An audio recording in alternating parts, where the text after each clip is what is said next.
And now, you're tuned into RBLR, the home of Tampa Bay's Reveler Sports. Hello and welcome to your RBLR Rays show. I am your host, Pat Danforth. We would like to thank you for being along with us, whether you're live or on demand. You're here for the premier destination for some Rays sports talk. I am joined by my friend and your friend, Carter Brantley. Carter, how are you doing? I'm doing well. Just chilling. The Sunday game starts in a few hours. I'm gonna go to my parents' house, have some ribs. My mom's birthday is tomorrow, so we're celebrating a day early since can't really do anything on a Monday. But excited to talk some Rays baseball. Definitely stoked to be here. So appreciate y'all having me on. Always a pleasure. Always a pleasure. You're definitely you're every time you're here, I'm always super excited to have you on board. And happy birthday to Mama Brantley as well. In advance.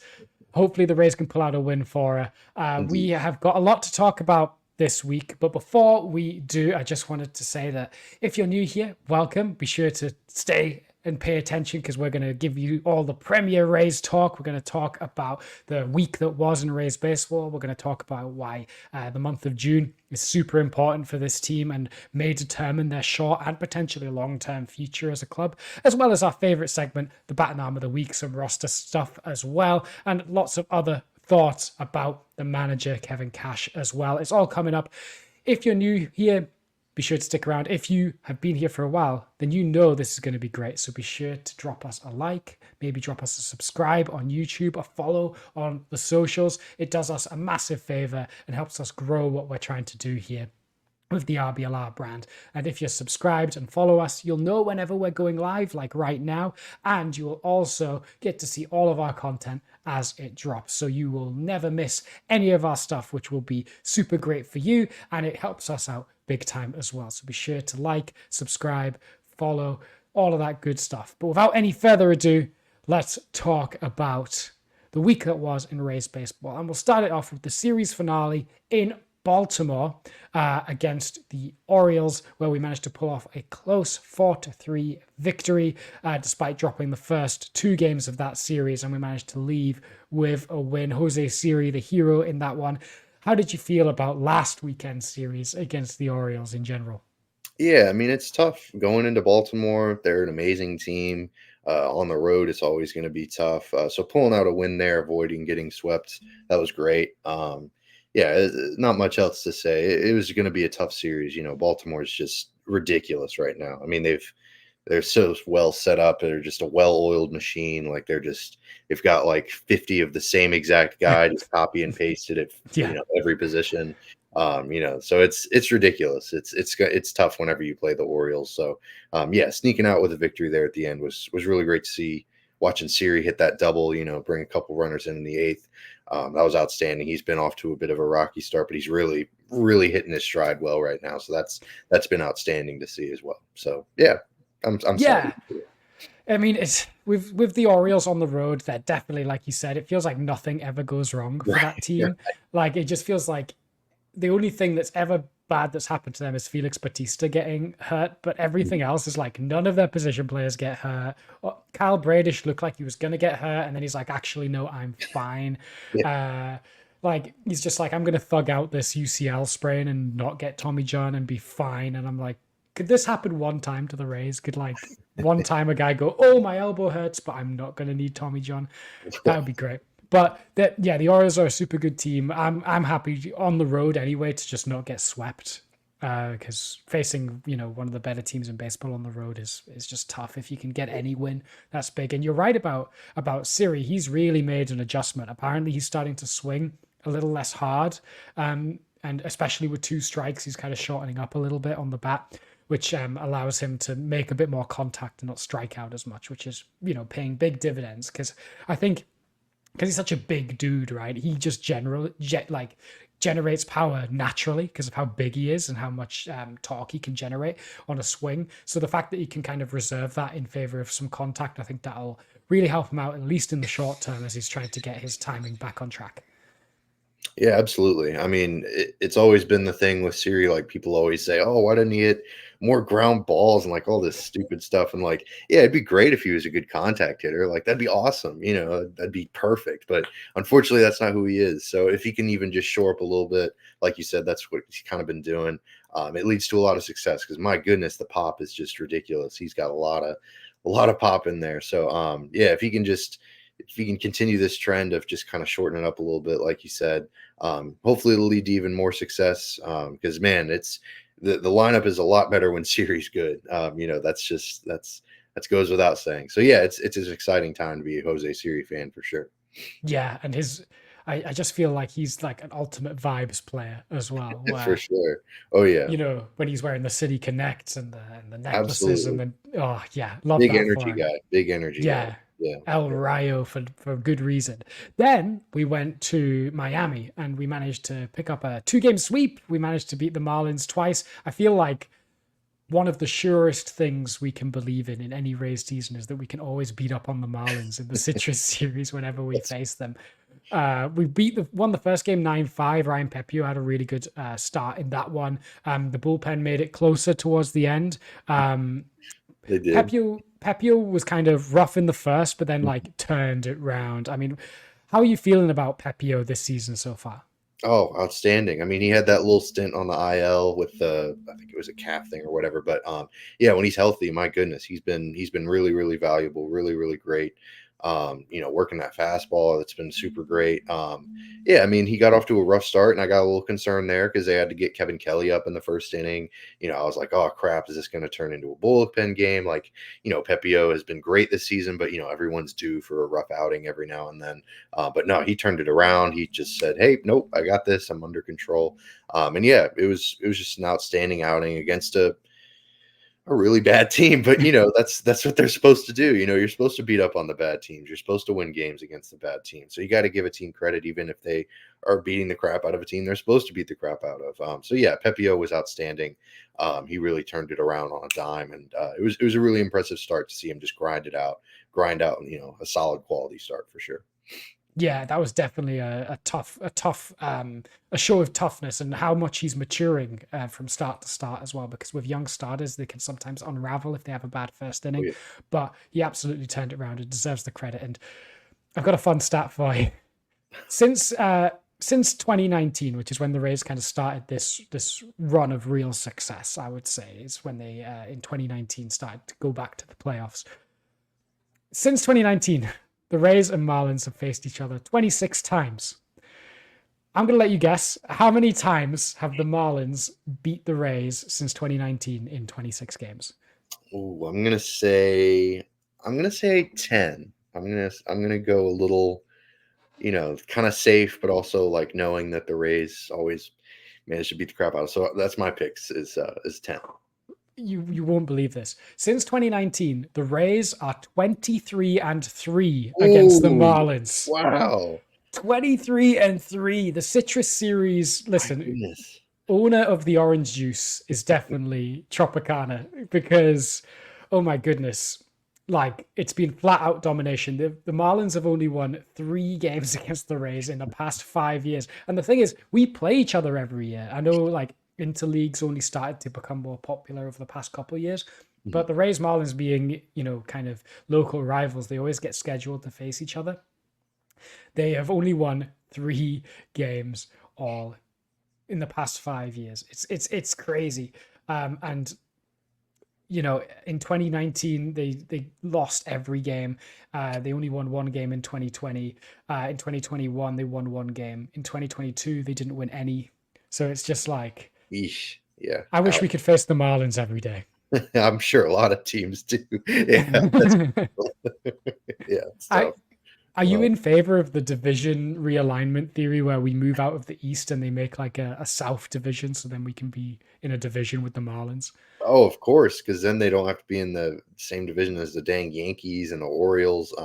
Yeah, I mean that'd be great, but no, it'd be awesome if they had a kind of a football or NFL style. Excuse me, I don't want to insult soccer or anything, but yeah, if they had an NFL version like the NFC South, like the AL South or whatever, that'd be cool. But yeah, no, I mean the Marlins are just so atrocious right now. I mean, my goodness, it's like, yeah. It's Pete Bendix has got his work cut out for him. I don't know if it was a Kim Eng curse that she left on her way out, or I hope so. She deserves to leave a curse on that team, because my goodness, what an atrocious way to handle that situation. That owner can't seem to make up his mind. He keeps switching through GMs like they're, I don't even know, like they're going out of business. It's weird. They have a bunch of really bad players, and it doesn't seem like it's going to get any better anytime soon. Everyone's trying to be the Orioles. They're trying to suck bad enough where they can get all those picks. But anyways, that's enough about the Marlins. We're raised. Yeah, absolutely. I guess sometimes when it's going bad, it's good to just clown on another team. Go, hey, at least we're not this bad. We're not the Marlins. We're not the White Sox. But the thing about that series is loads of runs seem to happen in the first inning or the first couple of innings. The Marlins scored 2 in the second game of the series. They scored 3 in the first game, but we kept coming back and we managed to keep striking and winning, which was really good. Paredes had a good series there. BLowe had a good series, especially, but we'll talk about him more in a minute. And then finally, we've started a weird 4-game set that actually finishes on a Monday with the Orioles. We dropped the opener 6-3 on Friday, and then last night, unfortunately, the offense just completely disappeared in a 5-0 loss there. How are you feeling about facing the Orioles again? Oh, it's tough. Not back to back exactly, but kind of split up with a little break in between. It's tough to face the Orioles that many times in the course of a short amount of time. But the offense just went quiet last night. I was at the game yesterday, and it was a brutal game to watch. Only 1 base runner throughout the first 8 innings. It wasn't fun. Bradish was just on one. He was filthy. Luckily Bradley managed to keep things close. Taj was pretty solid throughout those first 5 innings. The bullpen was fine for the first part, and then Adam kind of gave up that absolute rocket to Jordan Westberg, who's on my fantasy team right now. So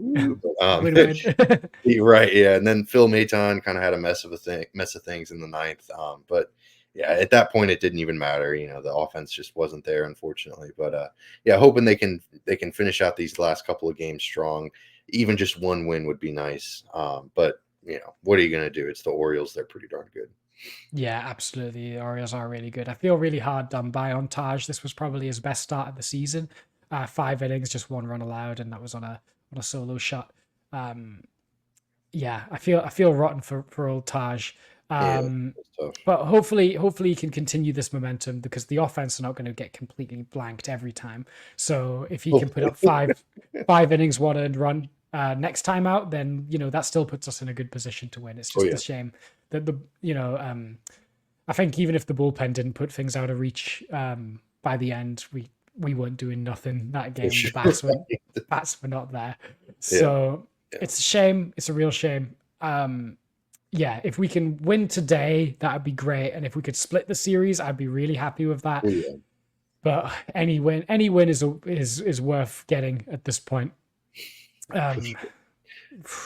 I mean, coming up, we got the Cubs, who have kind of fallen back down to earth after a kind of good start to the year, but they've kind of fallen away a little bit. But then we got the Braves, who are a tough team. The Twins is an important series, I feel, because they're directly in contention for that 6th wildcard spot, which is currently where we're at and what we're chasing. So we've got a big couple weeks ahead. The Rays, I was talking about this last week, actually have the strongest strength of schedule from now till the end of the year of any team in the big leagues. We've got the toughest schedule between now and the end of the year, which is never something you want to hear. But somehow, some way, we're 31-33, 2 games under 500, but also 2 games out of the 6th wildcard spot. Somehow, somewhere. I don't know how this we're still so close to a playoff spot, but we're right in the thick of things somehow. And you feel like, and this is what I was talking about with Zach last week, is that if this team can go on a run somewhere, if they can have a good couple of weeks between now and the All-Star break, then all of a sudden, the Rays are right there battling for a playoff spot and could go 6 straight years in the playoffs. Do you think there's a run in this team soon that can kind of give fans hope that there's playoffs still to come? Absolutely. Yeah, no doubt about it. Yeah, absolutely. It's a possibility. There's definitely enough talent on this team. There's enough talent in the lineup and the pitching staff. At any given moment, they could, flip a switch and things could really click and they could go on a really monster run. It's just tough, like you said, with the remaining strength of schedule. It's brutal. I do think the good news is, even if they don't necessarily go on a run like really soon, if they can hover around 500 by the All-Star break, by the trade deadline, and all that stuff, I do like there's absolutely a good chance that they can make a run towards the end of the season and secure us that third wild card spot. And then you just got to get in the dance, bite to the apple, all those cliches that teams use nowadays. Yeah, so there's absolutely a chance. If they can hover around 500, though, that's all that really needs to be done. The good news is there's so much, like, whether you want to call it parity or mediocre teams, like there's not really there is a high class, but man, there's a lot of middle ground in MLB right now. So it's kind of weird. So I feel there's absolutely a run in this team. There's no doubt in my mind they could snap their fingers and things could go really well, and they could sneak into the third wild card spot for sure. Yeah, I mean, you can consider this good or bad news depending on how you look at it, but the position player core is set now. We've pretty much got the entire position player core ready and on the team now. We don't have to wait for any batters to come back, which is good news because that means all our best position players are on the team right now. We're not waiting for anyone to come back because we've got Brandon Lowe, we got Josh Lowe all back, but if you watched the team yesterday, you'd go, "Oh no, is this the this is the lineup that we're trying to get us to ride to the playoffs?" But we've been saying it all year. Surely Randy Arozarena is not going to be the worst qualified hitter in baseball for the full year. Surely Yandy Diaz is slightly better than what he's showing. Brandon Lowe is starting to get on track. Jose Siri is starting to get on track. Taylor Walls could bring something to this lineup. Potentially, maybe. That might be a stretch. But he's on the team and he's going to help the defense of the team. He's going to give Jose Caballero some time off his feet and means that he can play platoon a little bit more.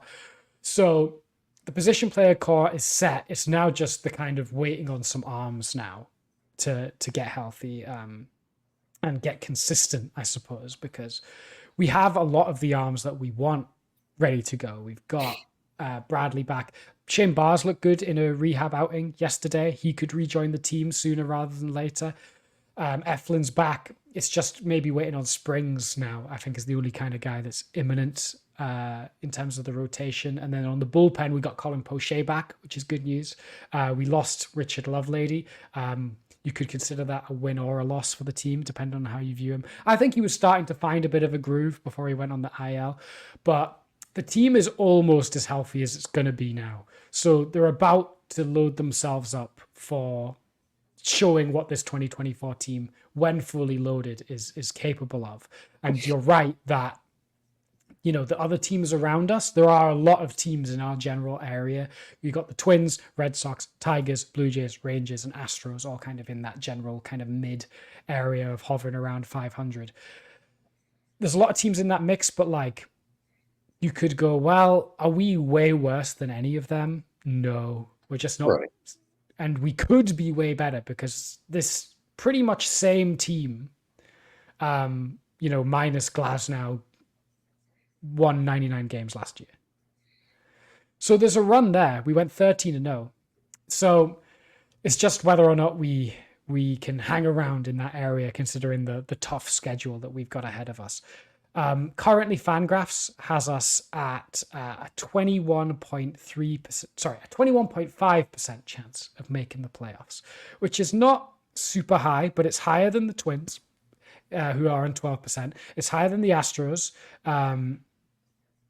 who are... Oh, no, actually, we're not higher than the Astros. Whoops. But we're kind of around the same kind of level as the Astros and the Rangers right now. So... I don't know. We'll see. It's just getting the offense and the pitching to work at the same time. It feels like all year it's been like whenever we get a good pitching performance, the offense doesn't show up. And then whenever we get a good hitting performance, the pitching doesn't quite line up. Mm-hmm. I guess give us a reason for optimism, Carter. Give us a reason as to why you think the team is going to be in the playoffs this year. The pitching, Jeffrey Springs is coming back. I don't know about Rasmussen. I don't know the full details of his updates or anything like that. But if he returns at some point, he could be a great bullpen arm. I don't know if they want to try to thrust him into the starting role right away, but his stuff is so good that he could really play well in the bullpen. I think that the thing to kind of hang your hat on, so to speak, is the pitching staff. I think that it's a playoff quality pitching staff. And the offense is going to be, offense is always streaky. It's baseball, all that kind of thing, all that mumbo jumbo. So it could turn around quickly. And some other good news is that, the AL Central is kind of weird this year. They've got Kansas City and Cleveland on top, who are both playing out of their minds right now. Yeah. I like both of those teams. Don't get me wrong. I just don't know that either of their play is sustainable. I don't know if their level of play is sustainable for the rest of the year. So those are two other teams that might fall back down to earth and join the Rays and the Twins in that battle for the wild card, which I think is, it's only good news because, it's less teams with better records, so to speak. So, there's reasons for optimism. The Mariners are kind of in a weird spot right now. They have a really good pitching staff, but their offense is really atrocious. So it can be done. The Rays can turn it around. It's not impossible. I mean, think about, 2012. I mean, my goodness, the Rays waited till the very last month to turn things around and they snuck in. So crazier things have happened. It's still way too early to be panicking or making any irrational decisions. Don't sell your house and move somewhere else and become a fan of a different baseball team. It's all good. It'll be all right. So that's my reason for optimism. I love that. I mean, sometimes I forget that we've still got 98 games left of this season. Before this Orioles series, we had 100 games left to play, and that's so much baseball. That's like 2/3 of the season, and we often forget that the start of the season and the end of the season can often feel like completely different animals. And, a run in August is often far more valuable than a run in April. I mean, look at the Rays, right? Last year, we went crazy in April, felt like we didn't lose a single game in April last year. And then because we, middle of the season, July, August, kind of lost our way a little bit, we let the Orioles catch up. And the Orioles went on their run mid-season, and they ended up taking the division because they were so good on the back half. And the Rays weren't good enough in the back half as they were in the first half. So we could just do a reverse that. And again, it doesn't really matter, like you said, where we enter the playoffs, whether we're the number 1 seed or the 6th seed. It's showing that it doesn't really matter. Look at who was in the World Series last year. Texas absolutely limped to the playoffs. They looked like a team that was dead in the water, and they won it all because they just got hot for 2 weeks there randomly. Watch all these, this 2021 Rays team, this 2020 Rays team, the last year's Rays team, like dominant all the way through the regular season. Watch the team that's like completely unconvincing and just scrapes into the playoffs this year win the World Series. Like that would be so baseball if that happened. It'd be so baseball. For sure. Yeah, it's my favorite part of the sport, really. I mean, 2021, the Braves were without Ronald Acuna and Mike Soroka, and they managed to win it all. It's just, Jorge Soler and Eddie Rosario turned into gods for the month of October. I mean, the Diamondbacks last year, they were the NL representative. You don't need me to tell you that. And they were, 84 game winners in the regular season. Like, it's just, it as long as you make it in, it just really doesn't matter how the regular season goes. There's no magic formula. There's people way smarter than me, and they're trying to figure it out, and they haven't been able to. So I don't think that there's really an answer for playoff success. It's just getting there, and the Rays can absolutely do that this year. Absolutely. If we look a bit further to before the playoffs and before we think about that stretch run, the All-Star break is coming up. And, while there's not been much in terms of standout performances from the team, there is one guy we really want to talk about that we want to get to the All-Star game. And that is our third baseman, Isaac Paredes. He feels like he's been our bat of the week about 10 times this season so far. He's repping our boy, John Cena. He's just been our most consistent hitter all year, and he's been the only guy that's kind of been a consistent hitter for us this year. And we want to get him to the All-Star game. So I just want to quickly put forward a case for why Isaac should be going to the All-Star game. He currently has a 149 WRC plus, which Insane. is ridiculous. Yeah. as good as Jose Ramirez, who everyone is talking about as being like the best third baseman in baseball. He has a better, he has the same WRC plus as Jose Ramirez, and he has a better defensive value according to Fangraphs than Jose Ramirez as well. So not only is he the same caliber of hitter as that guy, but he's a better defender. So the only reason I think Ramirez has slightly more FWAR is just because he's a slightly better base runner. Jose Ramirez has managed to steal 9 bases this year, kind of sneaky, speedy over there. Yeah. And also, Jose Ramirez has driven in 61 runs this year already. I don't know how that's happened, but RBIs, we don't care about RBIs. They're a fake stat that just means you got hits. The team around you were on base enough that you managed to drive in that many. Isaac Paredes can't help it that Yandy and Randy ahead of him aren't getting on base all that much. That's not his fault. He still has 37 RBIs, which is good for third among American League third basemen, which is more than adequate. And he's just been, I think, since we acquired him in 2021, I think he's been maybe the best, if not second best, third baseman in all of baseball. Yeah, he's definitely up there. I mean, it's been ridiculous. I've looked at his production. You look at his season last year, and it was like, oh man, this was an outstanding year. One of the best third basemen in baseball, if not the best. And I was like, okay, well, that's an outstanding year. It's hard for anyone to sustain that kind of success, regardless. Like, it's basically Mike Trout, like Hall of Fame level play, really. And he's still doing it. It's just insane. It's really, really impressive what he's done. At this point, it's not even an all-star case for me. It's an all-star starter case for me. It's not even necessarily like, oh, like get Isak to the all-star game. It's like, get him as a starter, like let's get the voting going, like vote Isak and all that stuff. Because like you said, the individual performances from the other Rays, unfortunately, haven't necessarily been to that level so far. But Isak has. He has absolutely been there. It's going to be tough because Jose Ramirez, like you said, has been outstanding, and he's been slightly better in regards to Fangraphs WAR, and he's we're still an amazing hitter.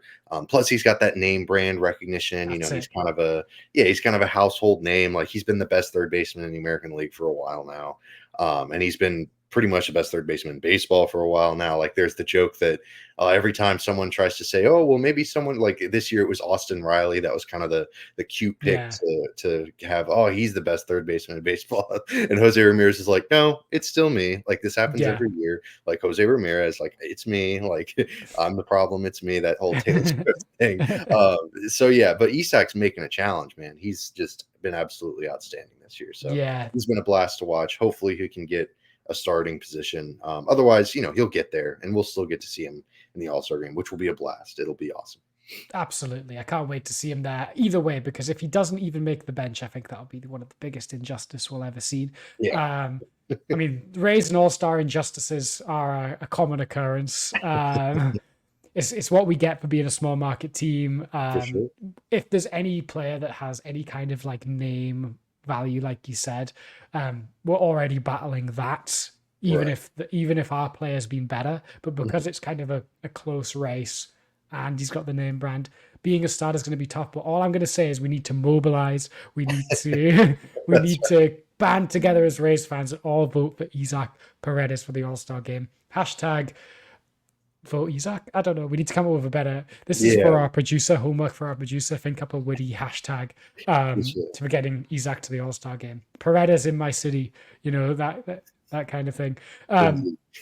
Because we need to get him there. Otherwise, who's our All-Star representative going to be?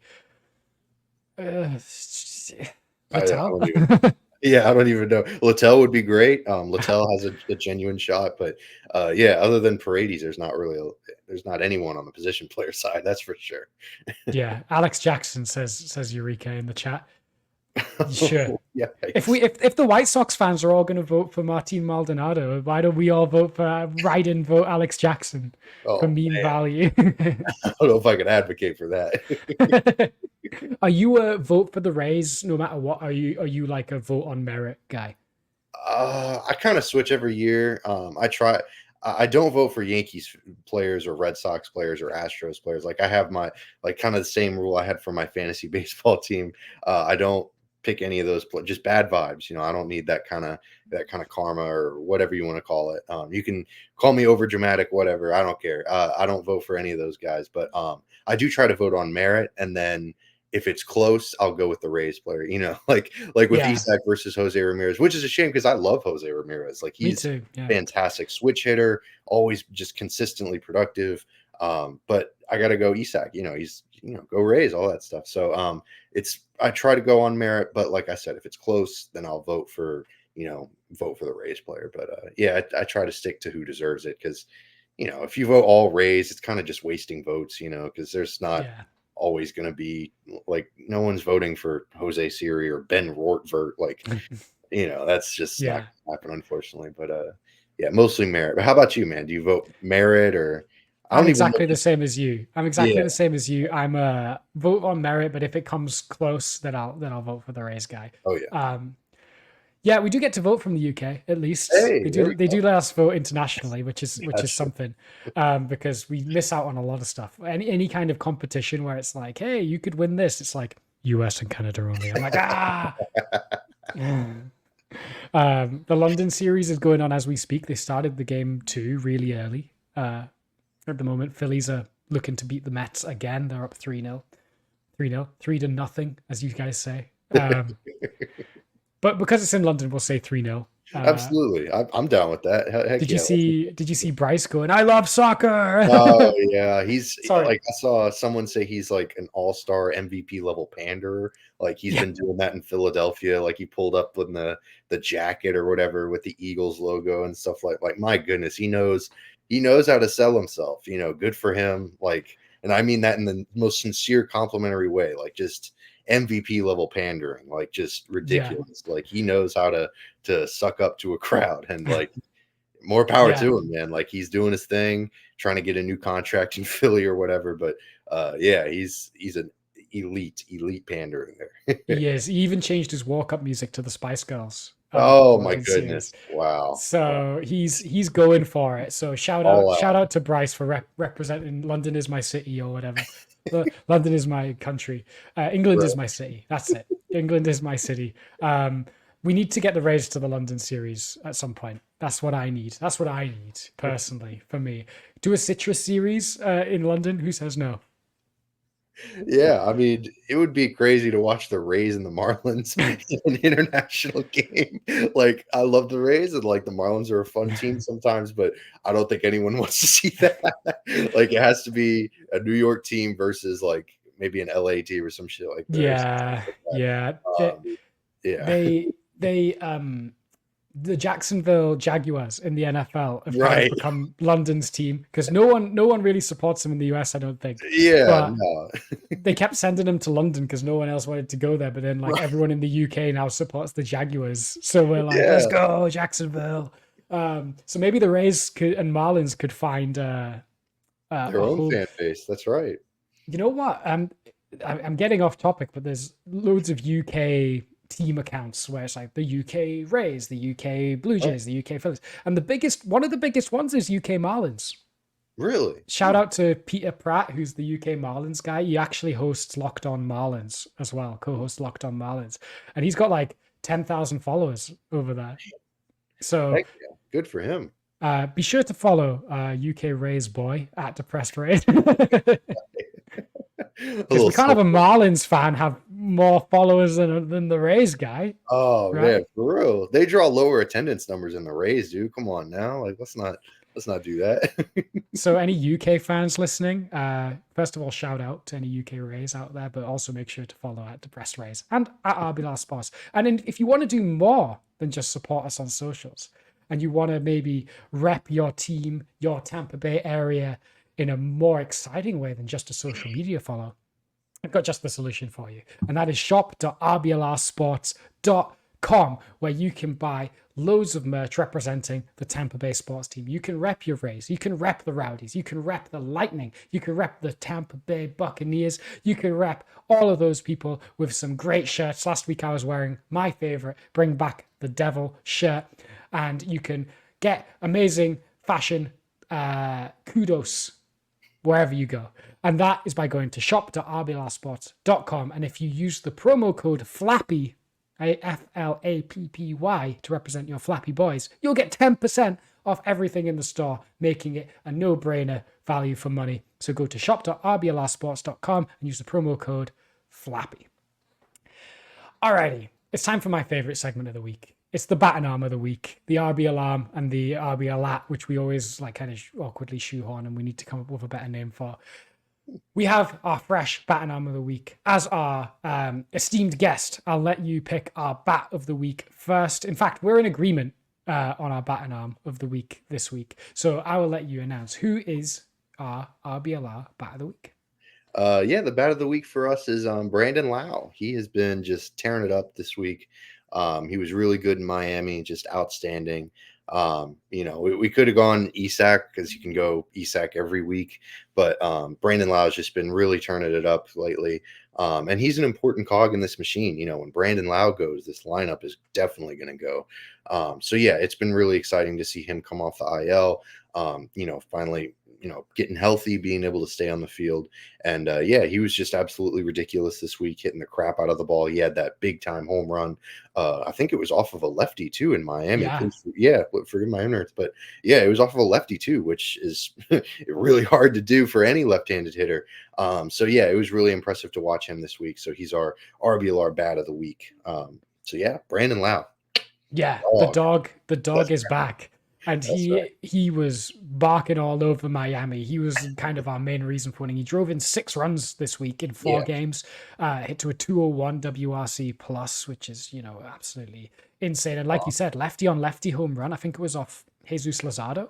Luzardo's great. That's impressive. So never again should we see the all-righty lineup against the lefty. Sometimes you got to shake it up. I genuinely believe that left-handed pitchers can get comfortable if every hitter they face is of the same handedness, because they'll have an out pitch that they'll have for right-handed hitters, whether it's a changeup or a splitter or whatever. And if they are facing the same handedness, then they never have to change their approach. So it's sometimes good to work in the occasional lefty just to make sure that they're on their toes a little bit. For sure. Yeah. I mean, there's always the John Smoltzes of the world kind of always talk about the pitchers are getting too comfortable when they face the same handedness every time. But there's some truth to that. John Smoltz isn't always just an angry old man, get off my lawn.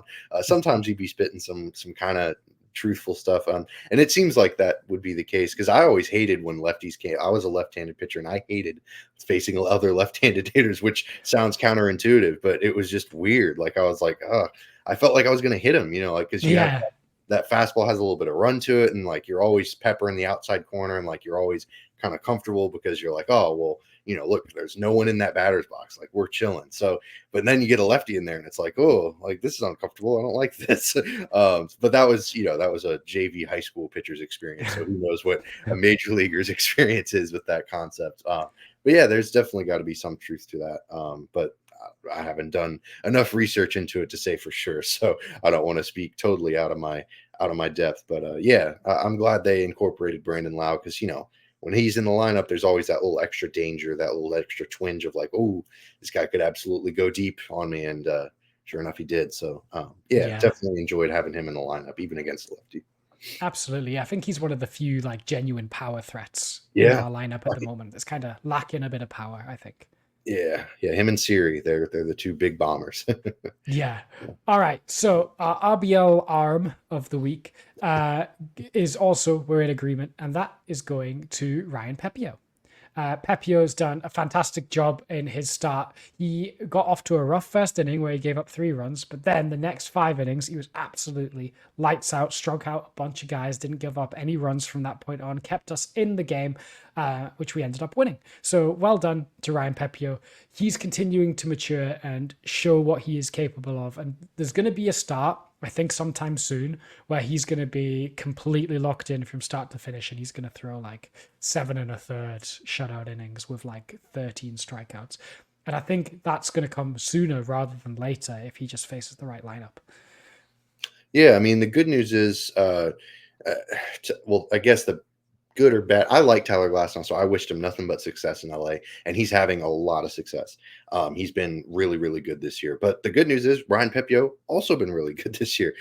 So, people were kind of myself included, kind of freaking out about that trade and everything. But it's worked out. Ryan Pepiot has been outstanding. He's been a really consistent arm when he's healthy and he's not, he had that IL stint like we mentioned earlier. But yeah, he's been outstanding. Glasnow also been outstanding, but Pepiot has been kind of matching him a little bit. Maybe not quite with the strikeout totals, but that's because Tyler Glasnow is just racking up strikeouts like nobody else in baseball right now. So it's not really, that's not a Pepiot thing. That's a MLB thing. No one's like Tyler Glasnow. So yeah, it's been fun to watch him have so much success. And like you said, really gritty performance this past week against the Marlins. Kind of, just gritted his teeth and toughed it out and really had an outstanding. It turned in a really, really solid outing and a win. So that was a lot of fun to watch for sure. Yeah, absolutely. I think the good thing is we got Pepiot under team control for a really long time. Oh yeah. Yep. And we got DeLuca as well. I think it's one of those. I mean, DeLuca's been on the slide, but I still think he's like he'll bounce. He's at worst a decent fourth outfielder. Yeah, sure. Which is what Margot was, but he's going to be under team control again and is way cheaper. So it all works out. I think it's one of those that it was like a win-win. Yeah. Mm-hmm. Which, we take those. As long as we get our side of the win, then it's all fine. Oh, yeah. Oh, yeah. I mean, see, I hope Glasnow wins the Cy Young this year. That would be so cool. Yeah, that would be outstanding. He deserves it. He always just seemed like such a cool dude. Like, he was always just kind of had the long hair, California dude vibes, and just, the whole Cillian Murphy lookalike thing was a lot of fun. So yeah, Troppenheimer and all that stuff. Shout out our producer for that fantastic graphic. So yeah, if he could win a Cy Young, that would just be so cool. Yeah, and good luck to him. Truly, just nothing but the best. And hopefully the Dodgers can flame out in the playoffs like they always do. That'd be the ideal. That they lose to the Pirates on the power of friendship or something crazy stuff like that. That's been the meme going around. Yeah. But, yeah, nothing but success for Glasnow. But yeah, Pepiot, outstanding. He's been a lot of fun. Yeah. I think Taj also gets like an honorable mention as well. I think he was close for me because of how good he was yesterday. But unfortunately, the team couldn't come up with a win for him. But yeah, I mean, hopefully we'll continue to. Taj's time will come, and he's got the stuff for it. If he can just keep his command in check, then he'll be getting an arm of the week at some point, I'm sure. Oh yeah. But we've got a couple of little roster moves over the past week. We thought when Colin Poche came back off the IL yesterday that we would say goodbye to Richard Lovelady, but turns out it's only a temporary farewell, as Lovelady's going on the 15-day IL with a forearm flexor strain. I don't know about you, but this seems like my arm hurt. Right. Yeah. I'm sick. Right. Yeah. It's one of those, like, everyone has a forearm flexor strain at this point of the year. Like, you could put me on the IL with a forearm flexor strain. No, yeah, it was cool that we didn't have to say goodbye to Love. It was only a temporary part of ways. Sorry, I had to get a little romantic there for Love. No, yeah, it was cool to see Poche return. He had an inning yesterday that was, it wasn't amazing, but it was a nice kind of get your feet wet kind of thing. So yeah, that was really nice. It was good to see them keep around Lovelady because they traded for him and they saw something in him and hopefully he can come back and continue to contribute. And I have no doubt that he will. He seemed to possess a lot of good things. The Rays don't trade for someone just willy-nilly. That's not what they do. So yeah, really excited that they could keep Lovelady around for a little bit longer. Yeah, because he's had some rough outings, but he's also had some really good outings as well. And I think he's starting to kind of hit a stride. And I think the Rays are starting to find something in how best to utilize him and deploy his stuff. So hopefully when he returns, if there's room for him when he returns, or unless we do a rotating door of putting people on the IL for 2 weeks, we always have one reliever on the IL that we give 2 weeks off. Right, for sure. Yeah, so we'll see what happens. The more interesting roster move was, of course, Taylor Walls back from injury. Really, really excellent defensive shortstop, switch hitter, but has shown flashes of good hitting. I remember in April last year, he was hitting really well. But hasn't been able to kind of put it together offensively. But that was always kind of his profile, that he was a really good fielder, not so sure about the bat. But to bring him off the 60-day IL, we had to make room on the active roster and on the 40-man. And to do that, we have designated for assignment Harold Ramirez. Finally Harold has seen his time with the team run out. It seems unlikely that he would accept an outright assignment to AAA, and no teams would want to trade for him. So it seems like his time is done. He was with us from 2022, and he has a lifetime 300 average with the Rays, and 18 home runs, 126 RBIs over the past two seasons and change. And yeah, he hasn't been great this year, but the past two seasons before that, he was a really key part of this team. Absolutely mashed left-handers. Wasn't that great as a defender, usually DH'd, occasionally played a corner or first base. How do you feel about the Harold Ramirez DFA? Bummed out. It's easy to pile on his lack of pop and his lack of defense and all the faults that come with Harold Ramirez, and there are many, and they are there, like, no doubt about it. But man, he was a fun player to watch when he was hustling. He's hustling down the line, like he always seemed to get those weird, like, ground ball hits that would just manage to find a hole. And he was just a really high energy guy, seemed to have a good presence in the clubhouse. Obviously, can't speak directly to that, but he just, from the outside perspective, it seemed like he was really having fun out there. And it's tough to lose a player like that. But at the same time, it's a business, business is business, like Young Thug said. So, you gotta do what you gotta do. And unfortunately, his lack of position versatility really hurts the team's ability to do what they want to do with this lineup. And Taylor Wall's obviously an elite defensive shortstop. He'll certainly provide a lot of value in that arena and make the pitching staff a little more comfortable. So, it had to be done, unfortunately. But yeah, I wish there was a roster spot for Harold Ramirez, obviously. But unfortunately, in this case, there just wasn't. So it sucks, but that's how it be sometimes.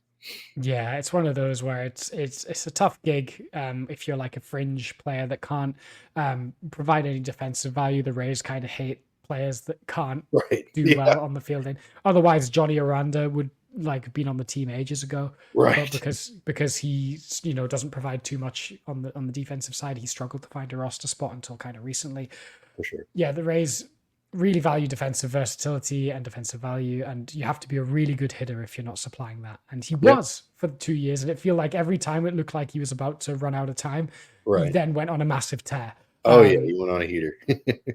And we thought we were about to get that, but unfortunately his luck had run out. Like you said, really, he seemed like a really nice guy, a really great clubhouse presence. I wish him all the best. I would expect him to get picked up somewhere else. I would hope he gets picked up by a contender. I hope he doesn't end up in like White Sox hell or like Marlins purgatory. But hopefully a contender that could do with like a long side platoon. Well, sorry, a short side platoon bat.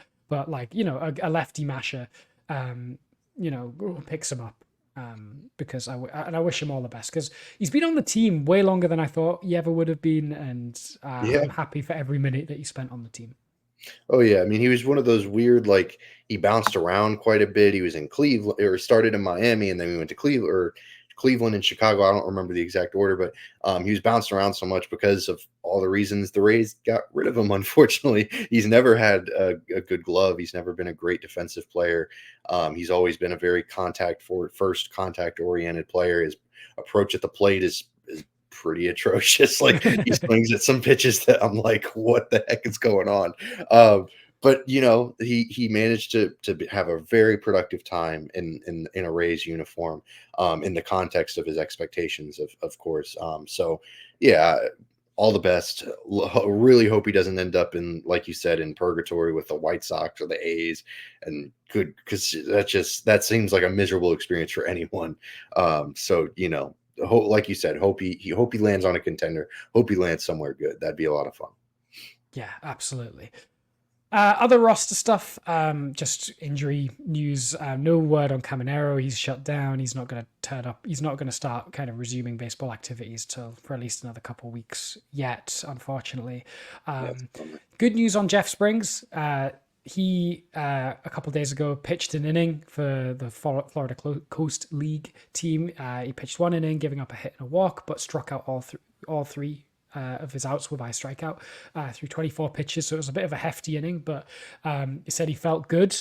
which is good because he got removed from his last rehab appearance because of a precautionary move. But he's back. He pitched an inning. He said he felt good. And they're saying this week they want to move him up to Durham and they want him to pitch 2 innings. So if he's in Durham, that means he's not that far away. They'll have to stretch him out, of course, and that's going to be probably an inning at a time. So 2 innings, and then 5 days later, they might go for 3, etc., etc. I would not expect him to rejoin the team until mid-July. I would say maybe early July if he's really on it. But yeah, he's about a month and a bit away, I would say. But he's on course, and fingers crossed he would be such a huge addition to the rotation if he were to come back.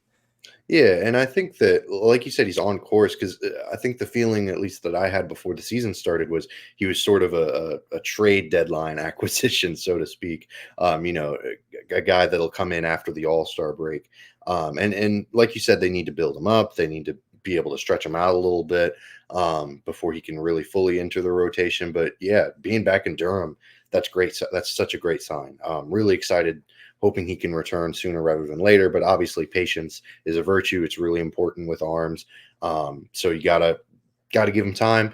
And yeah, after, I'd say post All-Star break, if he'll be back on the team, assuming no further setbacks, of course. And yeah, he'll be a huge piece because, man, I mean, we keep talking about it. If they're hovering around 500 by the All-Star break, and then they get Jeffrey Springs back, and then hopefully at some point Rasmussen comes back, it would be amazing. It would be outstanding, and that can really kind of galvanize the team for sure. So I'm really excited to see Springs continue to progress in his rehab assignment, and it's just another step forward, another step towards him coming back full time. Absolutely. Speaking of those kind of big 3 that got Tommy John, the updates on Rasmussen is that he is currently throwing bullpens at the moment. Just, not quite near being ready to rehab yet, but he's throwing bullpens. Apparently, he threw 30 pitches in his last bullpen session.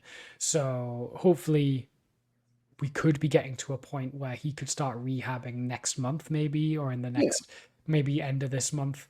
And it'll probably be a similar build up to Springs where you'll start facing FCL action for an inning so he's probably like a month or 2 behind Jeff Springs. So we might see him August kind of time.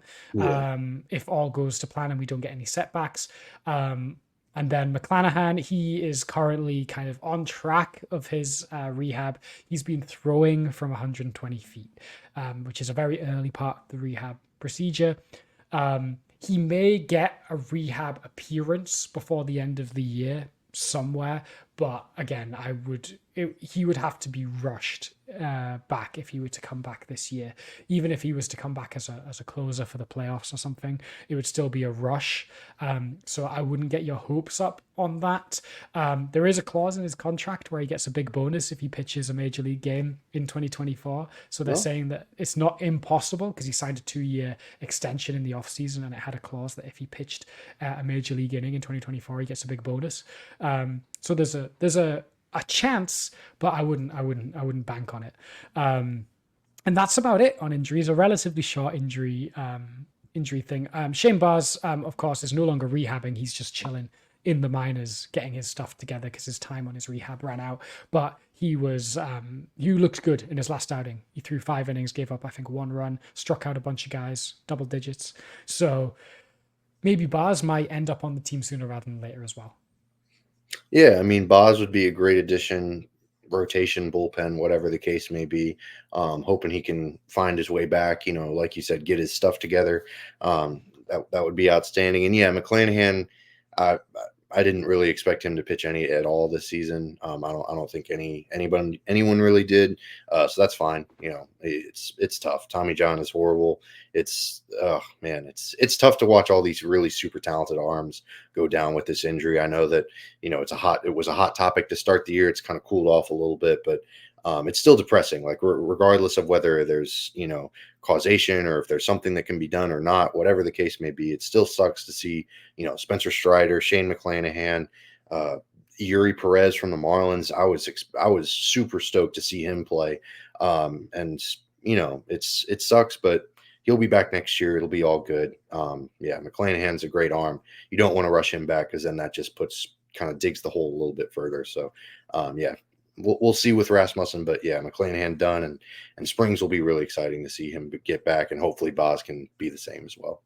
Yeah, absolutely. We're almost on the back end of that horrible Tommy John stretch. We're starting to see people come back, which is the main thing. And with McClanahan, I think, assuming no setbacks, even if he doesn't pitch this year, he should be good to go for like spring training next year, which is like, he's not going to miss any time next year, hopefully. So that 2025 rotation is going to be like nuts. Oh yeah. My last thing that I want to talk about is, because I can't believe we're getting it, but we're having this discourse. Kevin Cash, apparently it's all his fault. Should we get rid of Kevin Cash? Worst manager in baseball. Get rid of him. He's horrible. I could do a better job managing than Kevin Cash. No, I'm obviously being facetious. I don't know. It's just something to talk about. It's something to keep the radio waves going. It's something to keep the pressers moving. He's not in danger of losing his job. I wouldn't imagine.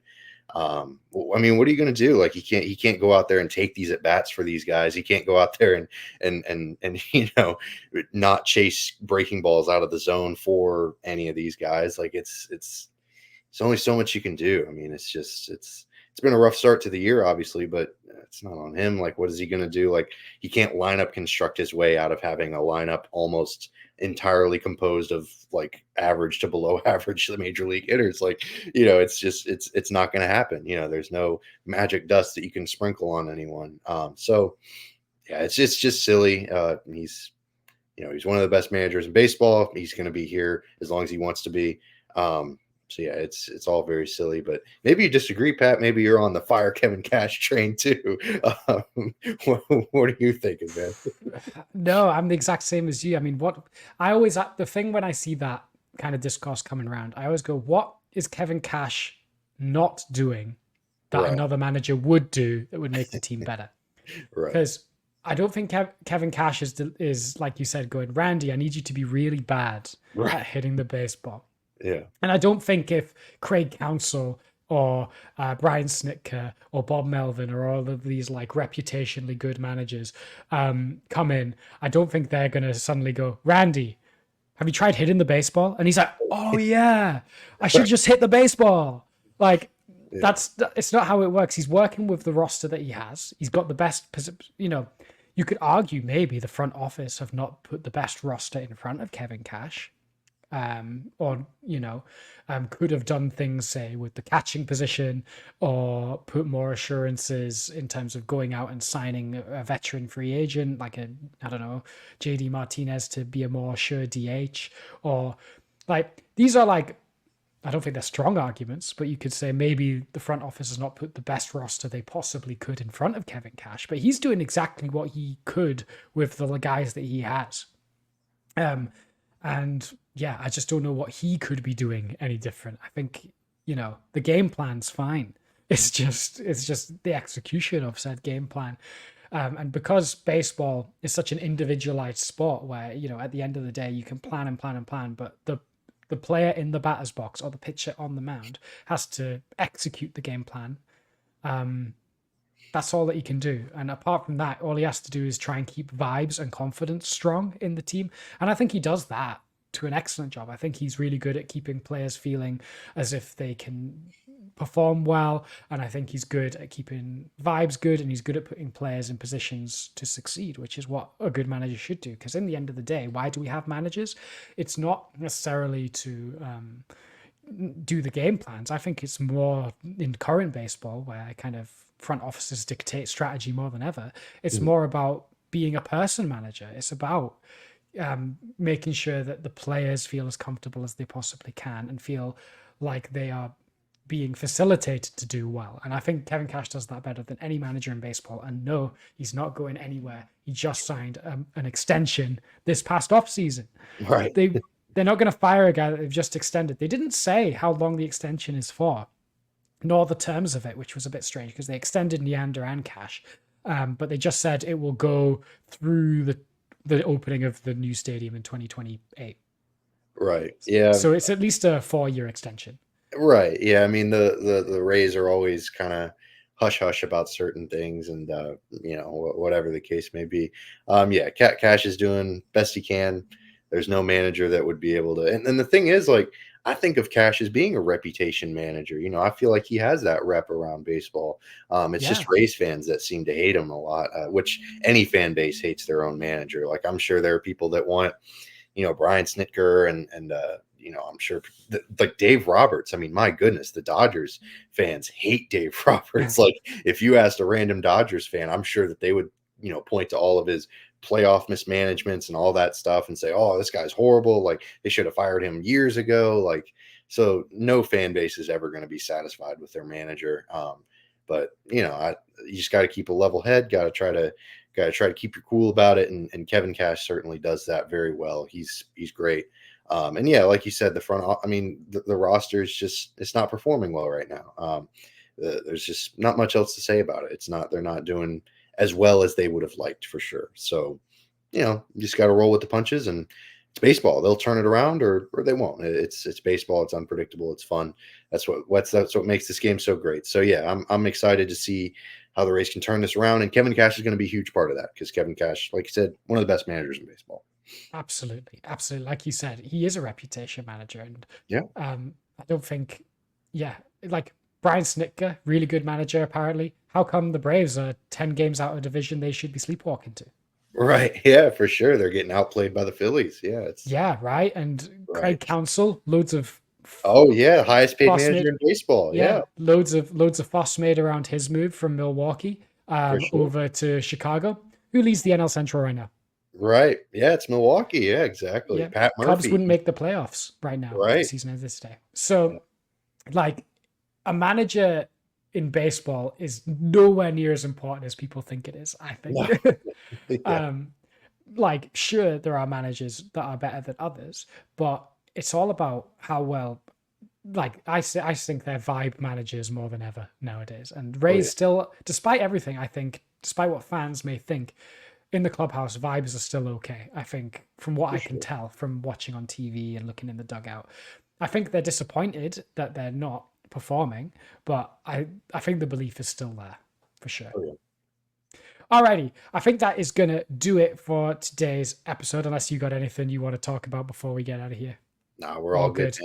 Yeah. Well, thank you so much for tuning in live or on demand. If you wherever you are, we really appreciate you. If a big favor that you could do for us, if you enjoyed the show today and want to see more content like this, is drop us a like, whether it's on Twitter or YouTube. A like would go a long way. A subscribe, a follow, so you can stay up to date and see all of the other stuff that we're posting, whether it's tweets, whether it's additional live shows. We might have some watch-alongs coming up at some point in the future, so you can watch the game alongside us. That'd be really cool. I'm looking forward to that. And of course, on the YouTube channel, there's all the Bucks content, which Carter could definitely speak a lot for. But we've also got Rowdies, we got Lightning, we got Suns content's just started up, the Suns podcast for the women's team. That's really exciting.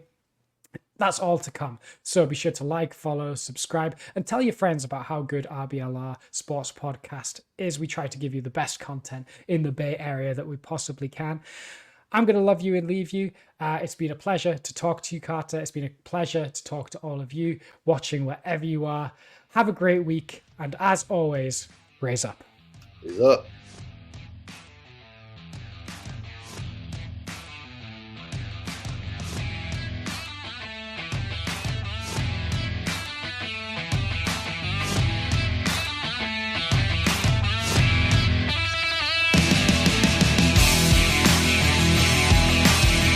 Thank you for tuning into this presentation by RBLR Sports. On your way out of the stadium, please remember to like and subscribe.